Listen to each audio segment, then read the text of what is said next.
Dumbbell Goblet Squat. So super awesome squat movement here, or squat variation.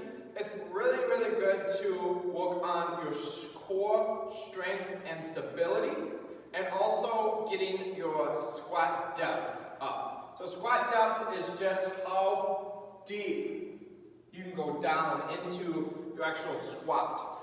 It's a lot easier with the dumbbell goblet than it is with a barbell, say, on your back, okay? So the goblet squat is always going to be one of the first squat movements that I have somebody, progress up to, depending on where they start at. But almost never do I start somebody on a barbell squat, okay? But this is a really awesome variation. So I have a 45-pound dumbbell. You start off with whatever you can.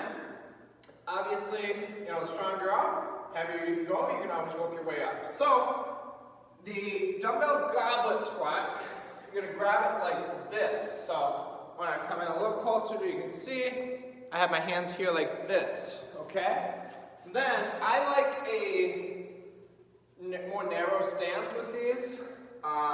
Right outside of shoulder width, or about shoulder width for me works good. You have to do kind of what works good for your hips, your knees, your ankles. And then I like to have a little bit of a toe flare, just a little bit. And first things first, I'm going to move my hips, move my butt back, chest up. I'm sinking it down all the way. I bring my elbows right between my legs because I'm really driving my knees out. And then I'm coming up.